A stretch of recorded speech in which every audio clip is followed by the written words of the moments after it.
اللہ ذوالجلال کو کون سے اعمال اتنے پسند ہیں کہ جن کو دیکھ کے اللہ ذوالجلال مسکراتے ہیں؟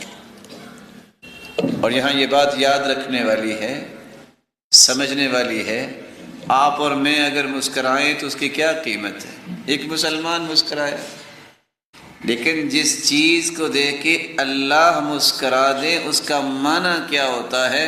پہلے اس کا معنی یہ سمجھیے۔ صحیح الجامع کی روایت ہے 3740، رسول اللہ صلی اللہ علیہ وسلم نے فرمایا ان اللہ عز وجل اذا ضحك الى عبده المؤمن فلا حساب علیہ، جس کو دیکھ کے اللہ مسکرا دیے سمجھ لو اس کا حساب نہیں ہوگا، اس کا حساب نہیں ہوگا۔ کون سے اعمال ہیں جس کو دیکھ کے اللہ ذوالجلال مسکراتے ہیں؟ آؤ کسی کو اگر یہ پریشانی ہے کہ میرا حساب ہوا تو کیا بنے گا، کوئی ایسے کام کر لو کہ حساب ہو ہی نہ۔ کون سے اعمال ہیں؟ رسول اللہ صلی اللہ علیہ وآلہ وسلم نے فرمایا جب انسان اپنے گھر میں ہوتا ہے، سردی بھی ہے، نرم و ملائم بستر بھی ہے، بیوی بچے بھی ہیں، یہ میں نہیں کہہ رہا، یہ اللہ کے رسول کے الفاظ کا ترجمہ ہے۔ والذی لہ امرأۃ حسناء، خوبصورت بیوی ہے، فراش لین، نرم و ملائم بستر ہے، حسن، اور وہ بھی نرم و ملائم ہی نہیں خوبصورت بستر ہے، یہ اٹھتا ہے، وضو کرتا ہے، اللہ کے سامنے تہجد کے لیے کھڑا ہو جاتا ہے۔ اللہ ذوالجلال فرماتے ہیں یہ چاہتا تو سویا رہتا۔ اللہ ذوالجلال اس بندہ مومن کو جو تہجد کے لیے اٹھتا ہے اسے پسند بھی کرتے ہیں اور اسے دیکھ کر مسکراتے ہیں۔ اس کا مطلب یہ نکلا کہ اس کا حساب نہیں ہوگا۔ وَيَسْتَبْشِرْ، خوش بھی ہوتے ہیں۔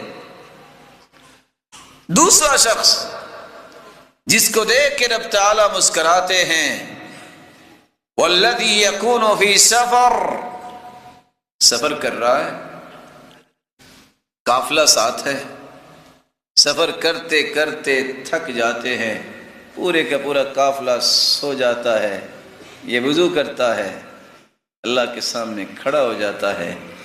اللہ ذوالجلال اسے پسند بھی کرتے ہیں اور خوش بھی ہوتے ہیں، اور اللہ ذوالجلال اسے دیکھ کے مسکراتے ہیں، اور جس کو دیکھ کے اللہ مسکرا دے، تبسم فرمائے، اللہ ذوالجلال قیامت کو اس کا حساب نہیں لے گا۔ تیسرا وہ شخص جس کے بارے میں رسول اللہ صلی اللہ علیہ وسلم نے فرمایا مجاہدین کے قافلے میں نکلا ہے، صرف ایک ہی غم ہے، یا تو آج میں اللہ کی راہ میں شہید ہو جاؤں گا، یا اللہ ذوالجلال کی نصرت اور مدد سے فتح یاب ہو جاؤں گا۔ ایسا انسان جو یہ نیت لے کے نکلتا ہے، دشمن کے سامنے پہنچتا ہے، اللہ ذوالجلال اسے کافی ہو جاتے ہیں، وہ واپس بھی آ جاتا ہے یا شہید ہو جاتا ہے۔ ہر دو صورتوں میں اس آدمی کو دیکھ کے بھی اللہ مسکراتے ہیں اور اس کا بھی قیامت کو حساب نہیں ہوگا۔ رسول اللہ صلی اللہ علیہ وسلم نے ایک تیسرا عمل بھی چوتھا عمل بھی بتایا، اور یہ عمل بھی آج کمزور ہو گیا۔ صحیح بخاری اور صحیح مسلم کی روایت ہے، اللہ کے رسول کے پاس ایک مہمان آیا، صحابہ سے کہا من یضم او یضیف هذا الرجل، کون ہے اس کی مہمان نوازی کرے گا؟ ایک انصاری صحابی ایک کھڑے ہوئے کہا اللہ کے رسول یہ سعادت میں لینا چاہتا ہوں۔ مہمان کو لے کے گھر پہنچے، بیوی سے پوچھا ہاں کچھ کھانے کو ہے؟ کہا الا قوت صبیانی، نہ میرے لیے نہ آپ کے لیے، صرف بچوں کے کھانے کے لیے ہے۔ ہم تو پہلے کال کرتے نا کہ لے آؤں کہ نہ لاؤں، ڈر ہے نا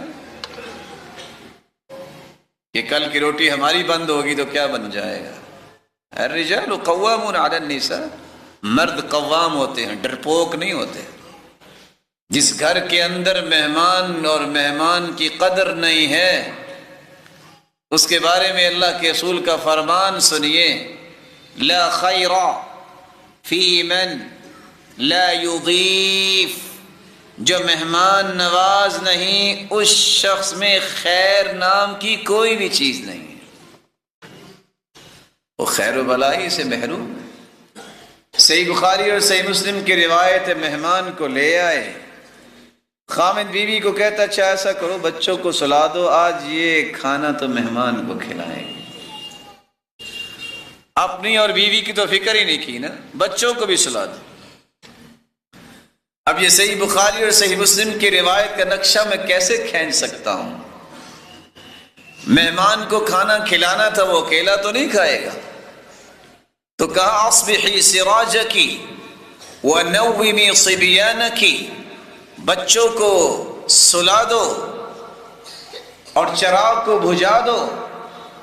ساتھ بیٹھ گئے ہیں، مہمان یہ سمجھ رہے ہیں وہ بھی کھا رہے ہیں، اور یہ صرف مہمان کو کھلا رہے ہیں، وہ اندھیرے میں کیا کر رہے ہوں گے کہ اس کو محسوس ہو کہ یہ بھی کھا رہا ہے، وہ خالی ہی منہ کو حرکت دے رہا ہوگا نا۔ ادھر مہمان نے کھانا کھایا، ادھر اللہ کے رسول صلی اللہ علیہ وآلہ وسلم کے پاس وہ گئے تو اللہ کے رسول نے فرمایا ضحک اللہ اللیلۃ او عجب من فعالکما، تمہارے اس عمل کو دیکھ کے اللہ مسکرا دیے، اور اللہ ذوالجلال نے اسے بہت پسند کیا ہے۔ اس مثالی مہمان نوازی پر اللہ ذوالجلال مسکراتے ہیں، اور جس کو دیکھ کے اللہ ذوالجلال تبسم فرمائے، مسکرائیں، لا حساب علیہ، اس کا قیامت کو حساب نہیں ہوگا۔ ہم تو آج چلاکیاں دکھاتے ہیں نا، جس کو کچھ کھلانا پلانا ہو تو کہیں گے اوے منٹو لے کے آؤ بھائی، وہ جلدی سے لے آتا ہے۔ جس کو نہ کھلانا پلانا ہو اوے گھنٹو لے کے آؤ، وہ واقعتاً گھنٹے میں آتا ہی نہیں ہے۔ یہ چلاکیاں کرنے والے تو اتنے بڑے انعام نہیں لے سکتے۔ یہ انعامات تو اللہ نے رکھے ہیں جن کے دل میں مومنوں کی محبت ہے، خیر خواہی ہے، وہ سمجھتے ہیں کہ میری رائے، میرا مشورہ، میرا مال اور میری صلاحیت، جس چیز کا بھی میں مالک ہوں، میں اس سے اللہ ذوالجلال کو راضی کیسے کر سکتا ہوں۔ رسول اللہ